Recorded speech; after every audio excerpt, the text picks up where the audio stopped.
우리는 지난 2주간 동안 예수님의 십자가 죽음에 대해서 살펴보았습니다. 요한복음의 저자는 예수님의 십자가 죽음에 대해서 말씀하면서 그 모든 과정과 결과가 하나님의 뜻과 계획을 따라서 이루어진 것임을 강조하고 있습니다. 예수님께서는 하나님의 뜻과 계획을 따라서 자신을 유월절 어린 양으로 드리신 것입니다. 구약의 이스라엘 백성들이 유월절 사건을 통해서 구원을 받았던 것처럼 유월절 어린 양이신 예수님의 죽음을 통해서 자기 백성의 구원이 이루어진다는 것을 보여주고자 했던 것이죠. 이것을 상징적으로 보여주는 것이 있다고 말씀드렸습니다. 예수님의 옆구리에서 흘러나온 피와 물입니다. 피와 물은 예수님의 죽음을 통해서 생명과 죄 씻음의 은혜가 부어진다는 것을 보여주고 있습니다. 이것은 그들이 그 찌른 자를 보리라는 스가랴서의 말씀과 관련이 있다고 지난 시간에 말씀드렸죠. 스가랴서를 보게 되어지면 마지막 때에 죄와 더러움을 씻는 샘이 열리게 될 것을 말씀하고 있습니다. 그런데 예수님의 옆구리에서 흘러나온 그 피와 물이 이제 생명과 죄 씻음을 가져다 주는 때가 이르렀음을 보여주는 것이다. 이렇게 말할 수 있습니다. 예수님께서 부활하신 이후에 예수님을 찌른 자들은 자신이 찌른 그분이 하나님의 아들이고 메시아라는 것을 깨닫게 될 것입니다. 그리고 예수님께서 자신들의 구원을 위해서 십자가 위에서 돌아가신 것을 깨닫고 죄를 자복하고 회개하게 될 것입니다. 이렇게 회개하고 자복하는 자에게 모든 죄로부터 깨끗게 되는 은혜를 주실 것이고, 그리고 예수님께서 그들에게 생명, 요한복음에서 이야기하는 영생을 주신다는 것을 말씀하고 있습니다. 예수님께서 십자가에 돌아가신 이후에 예수님의 장례를 치른 두 사람이 있죠. 누굽니까? 산헤드린 공회의 의원이었던 두 사람, 아리마대 사람 요셉과 니고데모입니다. 이 두 사람은 그죠? 예수님께서 십자가에 못 박히시기 전까지 사람들의 시선이 두려워서 자신의 제자됨을 나타내지 않았던 사람입니다. 하지만 가장 어두움이 깊었던 그때에 용기를 내어서 예수님의 장례를 치르는 행동을 했던 사람이 아리마대 사람 요셉과 니고데모입니다.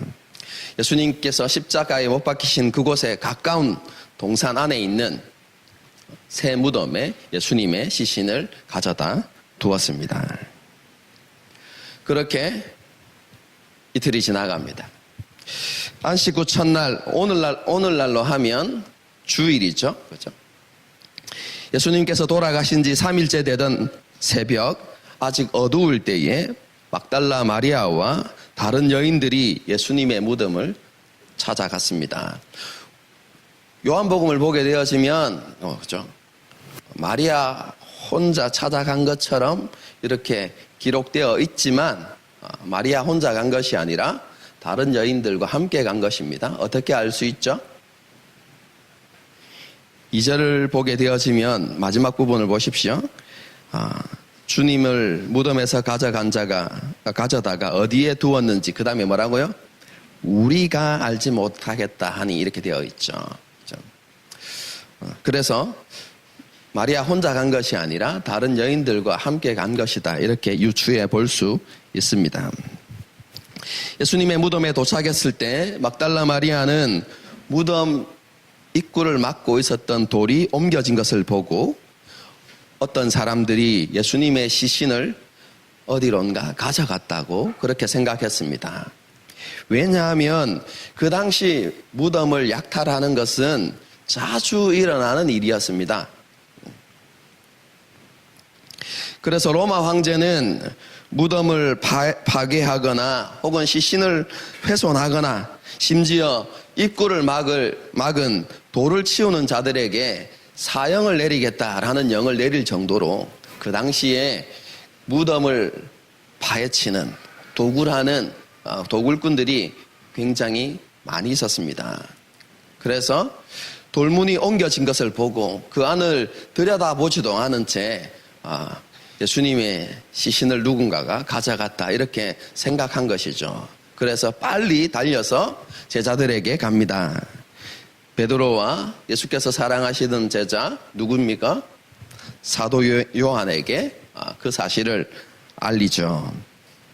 막달라 마리아의 말을 들은 베드로와 사도 요한은 무덤으로 달려갔습니다. 베드로보다 훨씬 나이가 어렸던 사도 요한이 더 빨리 달려서 무덤에 도착합니다. 하지만 무덤 안에는 들어가지 않고 그냥 몸을 구부려서 무덤 안을 이렇게 쳐다보았는데 세마포가 한쪽에 놓여 있는 것을 보게 됩니다. 뒤이어서 이제 베드로가 도착하죠. 성격이 그대로 드러납니다. 물불을 가리지 않는, 그죠? 앞뒤 가리지도 않고 바로 무덤 안으로 뛰어 들어갑니다. 그리고 예수님의 시신을 쌌던 머리를 쌌던 수건과 그리고 세마포가 따로 이렇게 놓여져 있는 것을 보게 됐죠. 베드로가 들어가는 것을 보고 그 다음에 사도 요한도 용기를 내어서 무덤 안으로 이렇게 들어가서 그 이루어진 상황들을 이렇게 자세히 보게 됩니다. 베드로와 예수께서 사랑하시는 제자 사도 요한이 이렇게 무덤에서 일어난 일들을 본 것을 이렇게 기록하고 있는 것은요. 예수님의 시신이 사라진 것이 도굴꾼에 의해서 이루어진 것이 아니라 예수님께서 부활하셨다는 것을 분명하게 증거하기 위해서 이 두 사람의 이야기를 기록하고 있는 것입니다. 여러분 한번 생각해 보십시오. 만일 도굴꾼에 의해서 무덤이 파헤쳐진 것이라면 수건과 세마포가 남아 있겠습니까? 그것 때문에 무덤을 파는 거거든요. 그렇죠? 만약에 도굴꾼의 짓이라면 그것이 남아 있지 않았겠죠. 그렇죠? 그래서 이것은 도굴꾼에 의해서 이루어진 것이 아니라 다른 일이다라는 것을 이렇게 보여주고자 했던 것이죠. 뿐만 아니라 베드로와 사도 요한 두 사람이었다는 것은 그들의 증언이 법적으로 효과가 있다라는 것을 보여주는 것입니다. 그렇죠? 율법에 의하면 두세 사람의 증인이 있어야만 그것을 사실로 받아들일 수가 있거든요. 그렇죠? 그래서 요한복음의 저자는 두 사람의 증언을 통해서 예수님의 시신이 사라진 것이 도굴꾼에 의한 약탈이 아니라 그렇죠? 예수님께서 다시 살아나신 것이 분명하다라는 것을 증거하고자 했던 것입니다. 이렇게 두 사람이 증인인데요. 그 상황을 본 두 사람의 반응이 너무나 다릅니다. 베드로는 성경에서 죽은 자 가운데서 다시 살아나야 한다는 말씀을 아직 깨닫지 못했다 이렇게 기록하고 있어요. 그래서 베드로는 그 상황을 보고 도대체 어떻게 된 일인가 의아하게 생각하면서 집으로 돌아갔습니다. 그런데요, 사도 요한은 놓여있는 수건과 세마포를 보고 믿었더라 이렇게 기록하고 있어요. 뭘 믿었을까요? 예수님의 부활을 믿은 것입니다. 예수님께서 다시 살아나신 것을 믿었더라라는 표현입니다. 초대교회가 세워지는 시기에 초기 증인들은요, 예수님의 부활을 믿게 되어진 계기가 전부 다 부활하신 주님을 본 이후입니다. 예수님의 부활을 본 사람들이 초기 증인들입니다. 그래서 우리가 주님의 부활을 보았다라고 그렇게 증언했고 그 이후에 일어났던 사람들은 이제 그들의 증언을 듣고 예수님을 믿게 되는 것이죠. 하지만 유일하게 사도 요한만이 예수님의 부활을 보기 전에 예수님의 부활을 믿었더라. 이렇게 성경이 기록하고 있습니다. 하지만 무덤에서 예수님을 만나지 못했기 때문에 베드로도 집으로 돌아갔고 사도 요한도 집으로 돌아갔습니다. 하지만 막달라 마리아는 돌아가지 않고 무덤 밖에 서서 울고 있었습니다. 아마도 예수님의 시신을 가져가서 어디에 두었는지를 알려줄 수 있는 사람을 혹시나 만날 수 있지 않을까라는 그런 기대 때문에 계속해서 그곳에 머물러 있었던 것 같습니다. 그녀는 무덤 밖에서 울고 있다가 처음으로 몸을 구부려서 무덤 안을 바라보게 됩니다. 그리고 놀라운 광경을 발견하게 되죠. 예수님의 시신이 놓였던 그 자리에 한쪽에, 머리 쪽에 한 천사가, 그리고 발 쪽에 한 천사가 앉아 있는 것을 보게 됩니다. 놀라는 마리아에게 천사가 질문을 하나 던지죠. 어찌하여 울고 있느냐. 여러분, 이 천사의 질문은 왜 울고 있는 이유를 알고 싶어서 던지는 질문이 아닙니다. 그렇죠? 이것은 가벼운 책망의 말이다 이렇게 생각하시면 되겠습니다. 그렇죠? 왜 그렇습니까?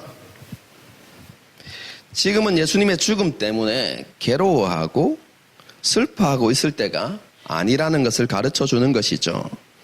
사흘 만에 다시 살아날 것이라고 예수님께서 미리 이전에 말씀하셨고, 그죠? 그렇기 때문에 그 말씀을 기억해야 하고, 또 한편에 놓여있는 수건과 세마포, 그리고 자신의 눈앞에 나타난 천사를 통해서, 그죠? 무엇에 대해서 생각해 보아야 한다는 것입니까? 주님께서 다시 살아나셨다는 사실에 대해서, 그죠? 한 번쯤은 생각해 보아야 한다라는 의미를 가지고, 그런 의미를 담아서 여자에게 질문을 던진 것이죠. 여러분, 그래서 이런 천사들의 의도가 다른 성경 본문을 보게 되어지면 잘 나타나 있습니다. 누가복음을 보게 되어지면 이렇게 질문하죠. 어찌하여 산자를 죽은 자 가운데서 찾느냐라고 이렇게 천사가 질문을 던집니다. 천사가 이렇게 책망을 담은 질문을 던지지만 마리아는 여전히 그것을 깨닫지 못하고 단순히 그것을 질문으로만 이해하고 대답하죠. 예수님의 시신이 어디에 있는지 알지 못하기 때문에 내가 울고 있습니다 라고 그렇게 대답합니다.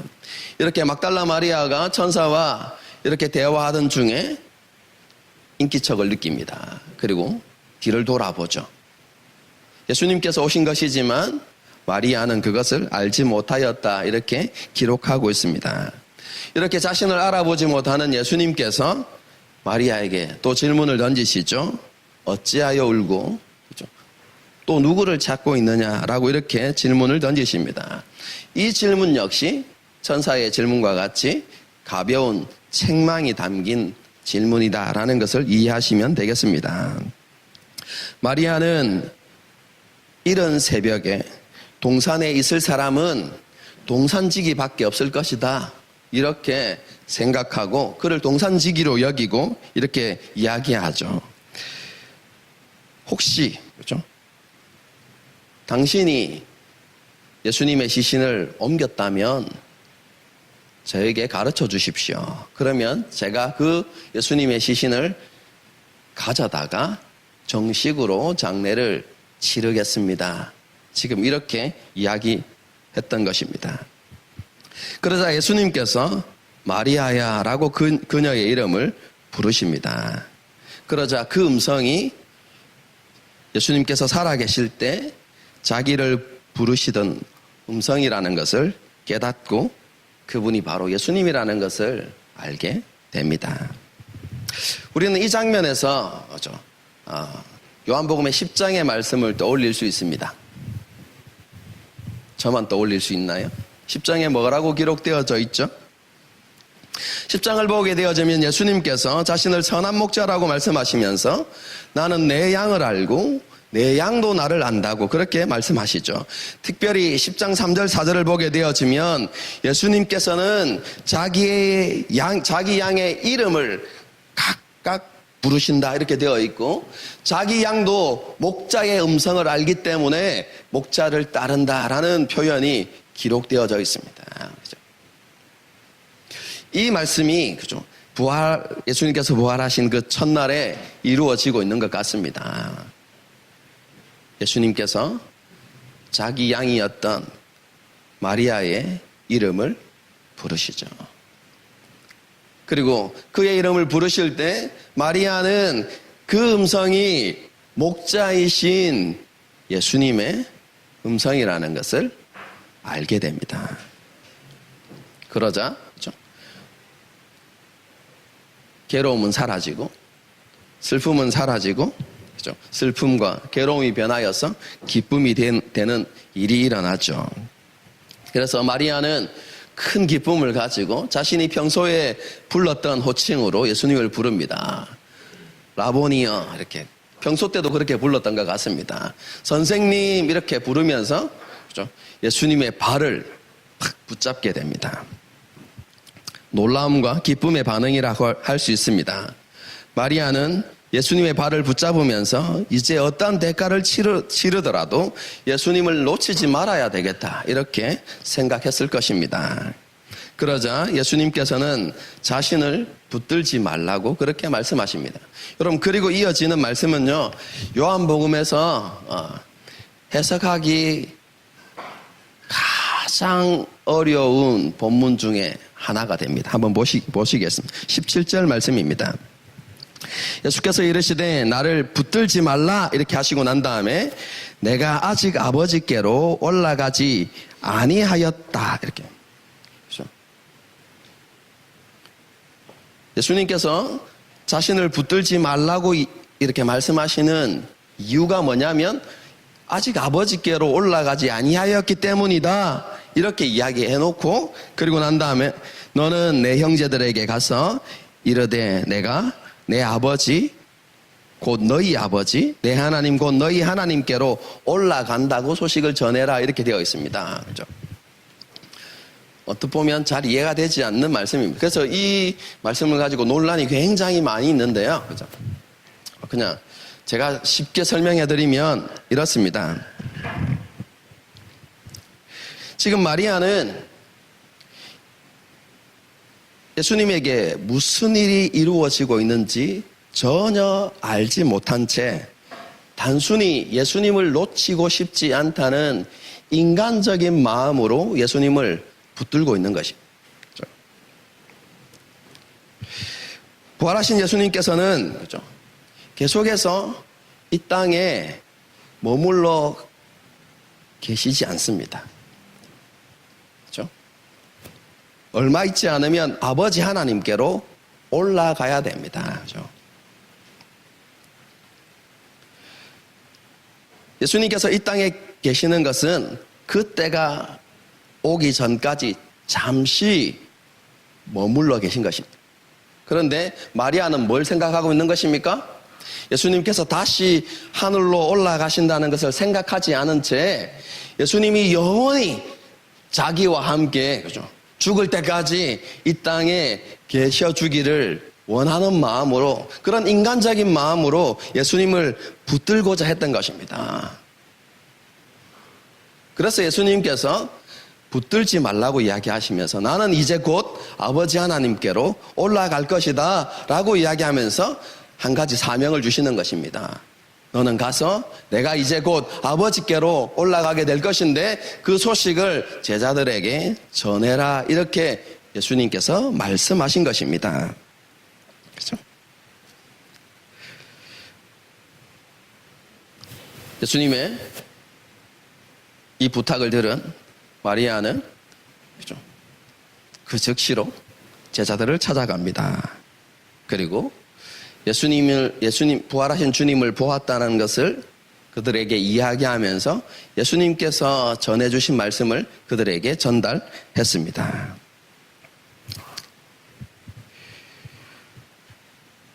여러분, 마리아의 이 이야기를 들었던 제자들의 반응은 어떠했을까요?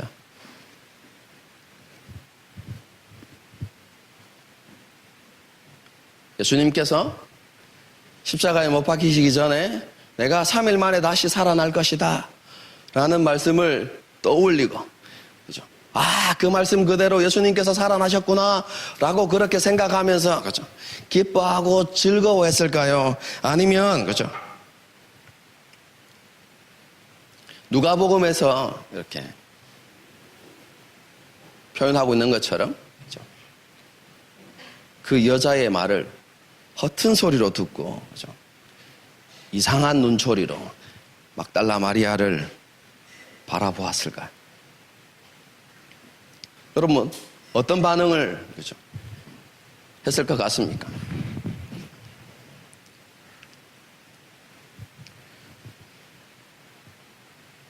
당연히 우리가 생각하기에는 기뻐하고 즐거워해야 되는 것이 맞다고 생각하지만, 그죠?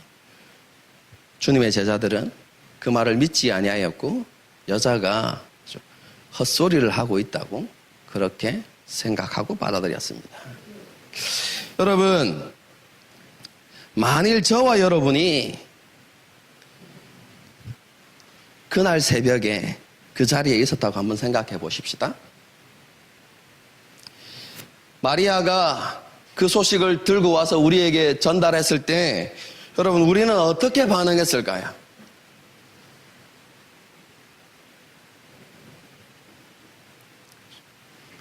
주님께서 부활하셨다는 소식을 듣고, 그죠? 환희에 차가지고. 여러분, 구약 이스라엘 백성들을 보게 되어지면 홍해가 갈라지는 것을 경험하고 그들이 큰 구원을 경험하고 어떻게 했습니까? 춤추고 찬양하며 하나님을 기뻐했지 않습니까? 여러분, 그것처럼 주님의 부활의 소식을 듣자마자, 그죠? 우리가 춤추고 기뻐하고, 여러분, 그렇게 하나님을 찬양했을까요? 아니면, 그죠? 여인을 이상한 눈소리로 쳐다보면서 허튼 소리 하고 있네, 이렇게 반응했을까요? 여러분, 어떤 게 우리의 반응일까요? 목사님, 우리가 그 자리에 있었던 것도 아니고 직접 겪은 것도 아닌데 어떻게 알겠습니까? 잘 모르겠습니다. 이게 우리의 대답인가요? 여러분, 정말로 그럴까요? 여러분, 우리는 항상 증인들의 이야기를 보고 들으면서 살아가고 있다는 사실을 알아야 합니다.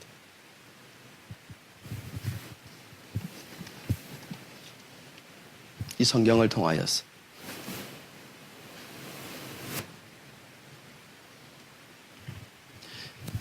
성경이 하나님의 말씀이지만 이 말씀 안에 무엇이 있습니까? 하나님을 보고 경험한 사람들의 수많은 증언들이 여러분 여기에 담겨져 있습니다.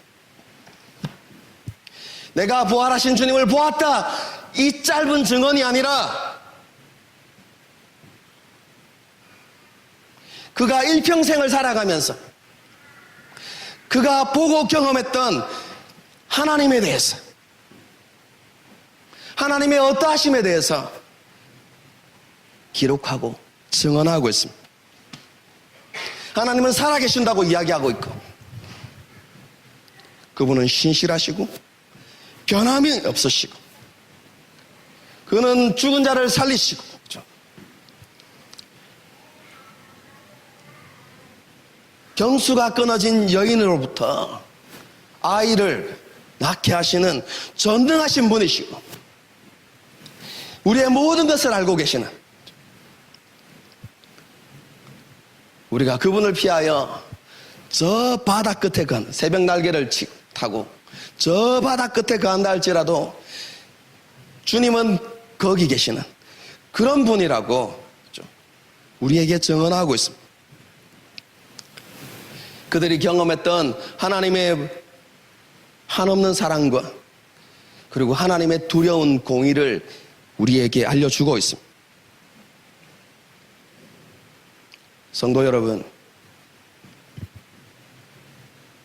그 수많은 증인의 그 증언들에 대해서 우리는 어떻게 반응하고 있습니까?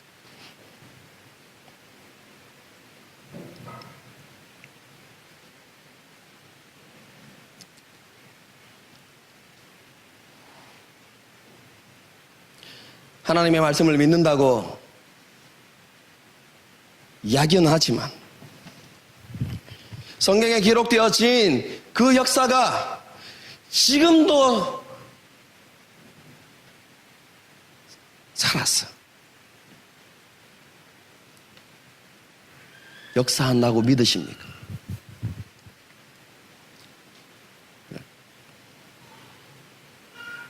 믿긴 믿는데요. 다른 사람한테는 이루어지는 것 같은데 저는 아닌 것 같아요. 혹시 이렇게 반응하지는 않으십니까? 한번 질문에 대답을 해보십시오. 그 하나님의 약속이, 그럼 이 증인들을 통해서 우리에게 증언되어진 그 하나님의 약속이 내 삶 속에도 그리고 지금도 그렇죠, 그대로 성취된다고 믿고 그 약속을 붙들고 그 약속의 말씀대로 그렇게 살아가고 있습니까?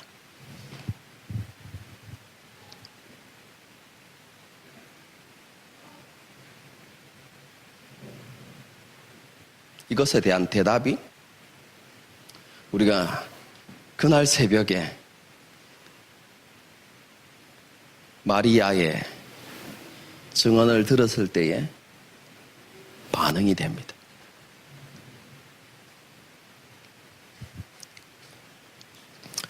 사도 요한은 다시 살아나신 주님을 눈으로 보아서가 아니라 천사나 신뢰할 만한 사람들의 증언을 통해서도 아니고 단지 무덤 안에 놓여진 수건과 세마포를 통해서 예수님의 부활을 확신하고 믿었습니다. 그런 사도 요한에 비하면 저와 여러분은 그것과는 비교할 수 없는 너무나도 분명하고 확실한 증거,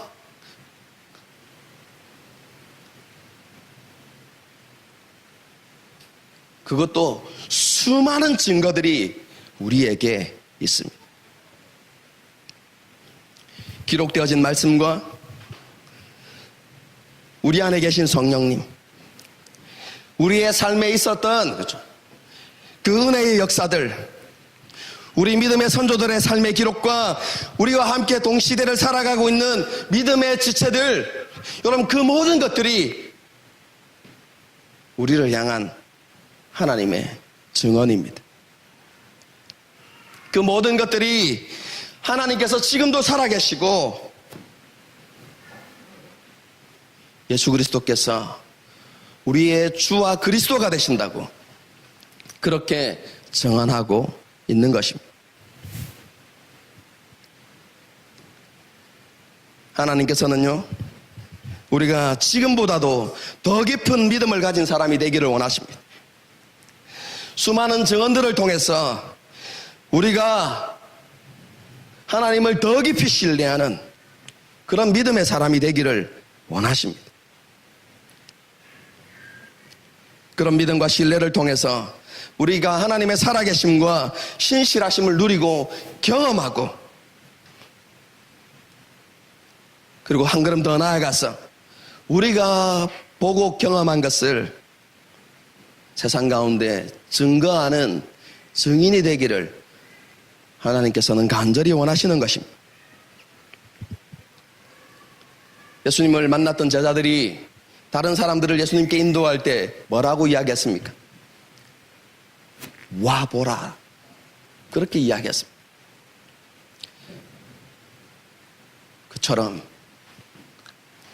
예수님과 진리를 찾는 사람들에게, 혹은 예수님과 진리에 대해서 의심의 눈초리를 보내는 사람들에게 우리가 이렇게 말할 수 있기를 주님은 원하십니다. 와서 보십시오. 와서 내 삶을 보십시오. 내 삶 가운데 역사하시는 하나님을 보십시오. 그러면 예수님이 살아계시라는 것과 우리가 증거하는 그것이 진리라는 것을 깨닫게 될 것입니다. 우리가 그렇게 고백하는 사람이 되기를 하나님께서는 원하십니다.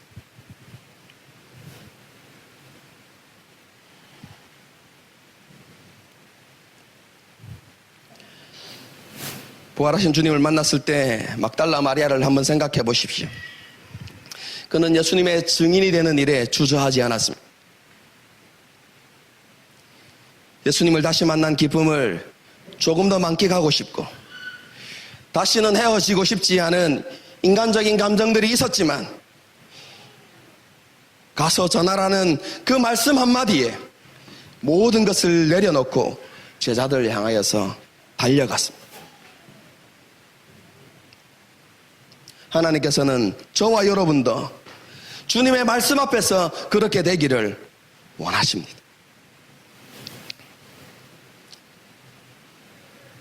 물론 지금의 우리의 모습이 그렇지 않다고 생각할 수도 있습니다. 실제로 그럴 수도 있고요. 하지만 마리아가 예수님의 말씀 앞에 즉시 반응하기 전에 마리아 역시 그러했습니다. 책망을 받아도 그것이 책망인지조차 몰랐던 그녀입니다. 하지만 예수님께서 그를 포기하지 않으셨고 그에게 자신을 나타내셔서 그녀를 변화시키셨습니다. 자기 사람들을 사랑하시되 끝까지 사랑하심을 나타내 보이신 것이죠. 그래서 우리에게 소망이 있습니다. 왜냐하면 우리가 예수 그리스도께 속한 사람이기 때문에 그렇습니다. 예수님께 우리가 자기에게 속한 사람이기 때문에 그렇습니다.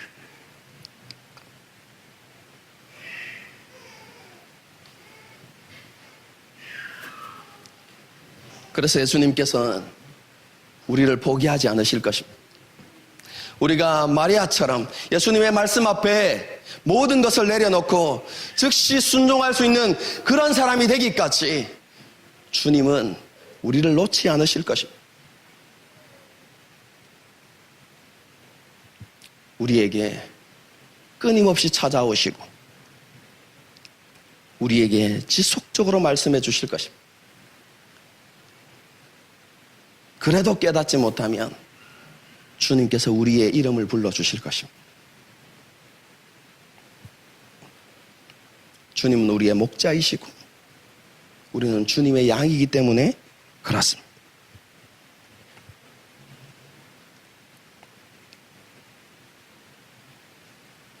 예수님께서는 자신의 육신을 감쌌던 수건과 세마포, 그럼 예수님의 죽음을 상징하는 도구잖아요. 물건이잖아요. 그것을 사용하셔서 사도 요한의 믿음을 바꾸셨습니다.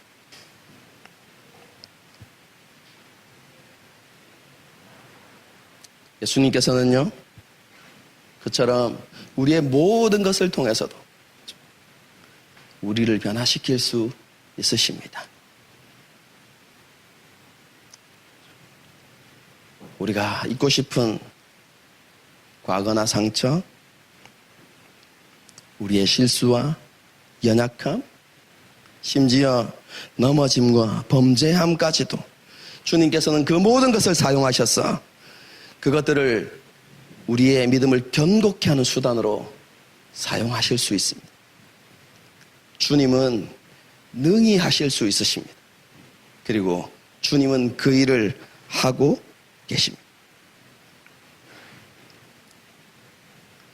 우리가 해야 하는 일이 있다면 우리에게 일을 행하시고자 하는 그분께 우리 자신을 온전히 내어드리는 것입니다.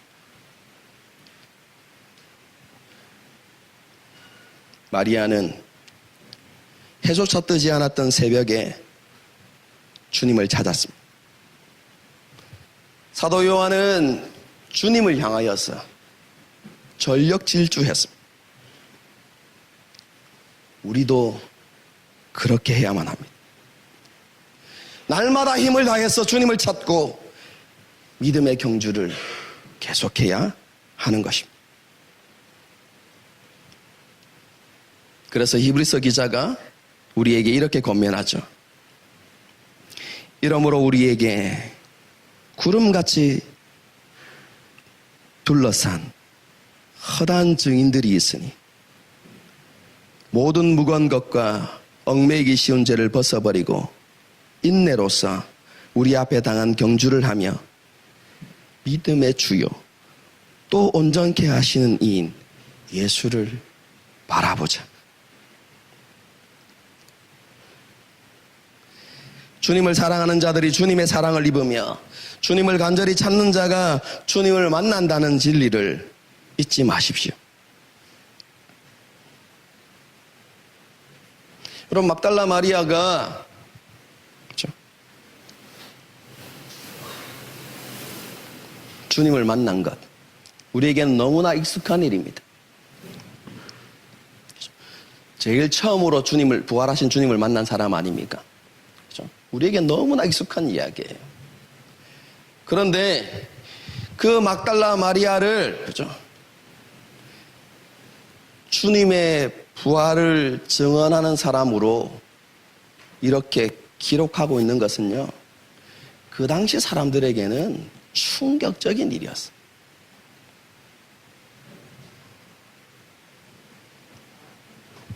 왜 그렇습니까? 왜냐하면 그 당시 여인들은요, 증인이 될 수 없었습니다.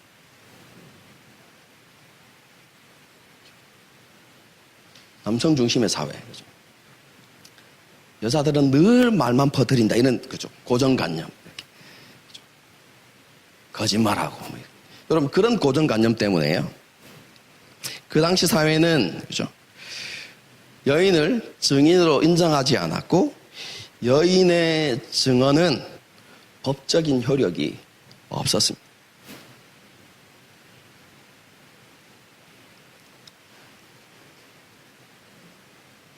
그럼에도 불구하고 예수님의 부활, 그 영광스러운 그날 아침을 소개함에 있어서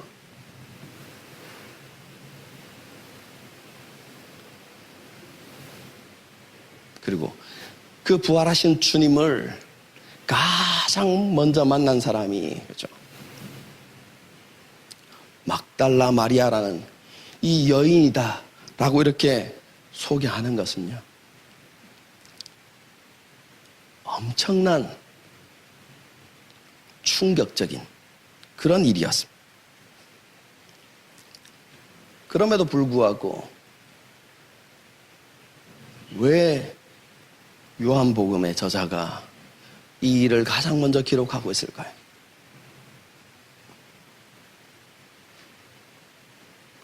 법적인 효력이 떨어지는데도 왜 그렇게 했을까요? 그럼 생각해 보셨습니까?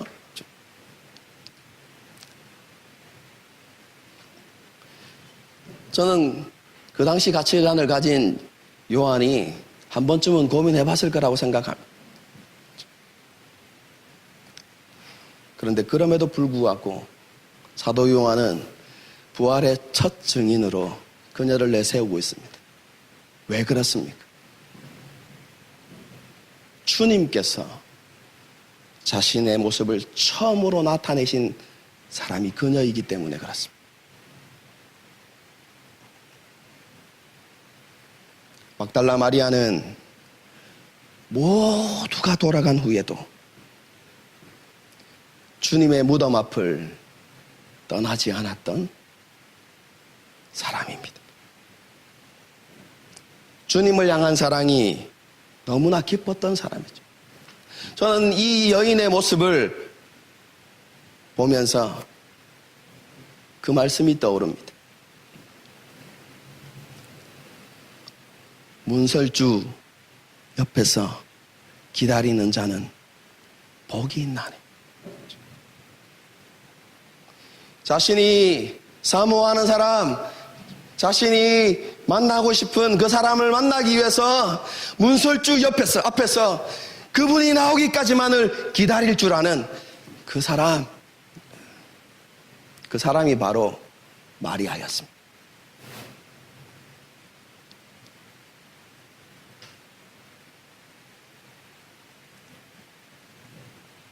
주님을 사랑하는 여인이었고 주님을 간절히 찾던 여인이었습니다.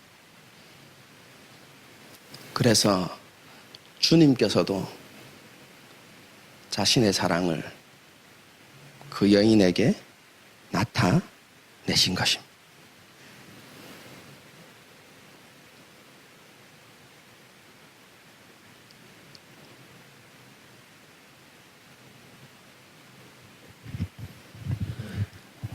저와 여러분이 회복해야 될 모습이지 않습니까?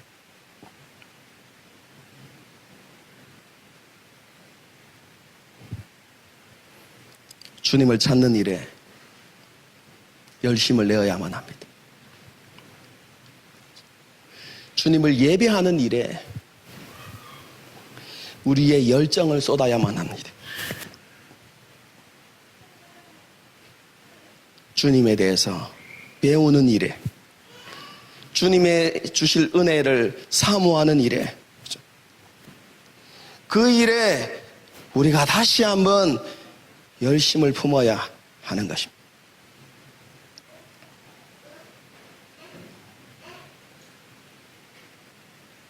그래야만 우리가 다시 한번 주님의 사랑을 경험하고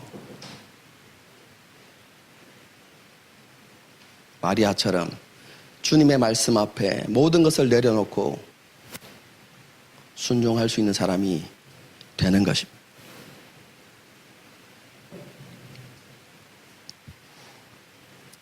오늘 말씀 앞에서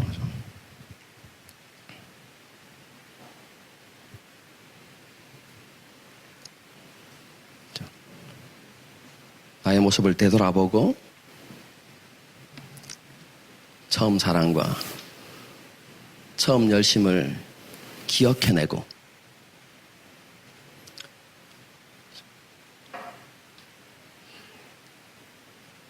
그것을 회복하기를 다시 한번 소망하는 저와 여러분이 될 수 있기를 주님의 이름으로 축복합니다. 함께 찬양하고 기도하는 시간을 갖도록 하겠습니다.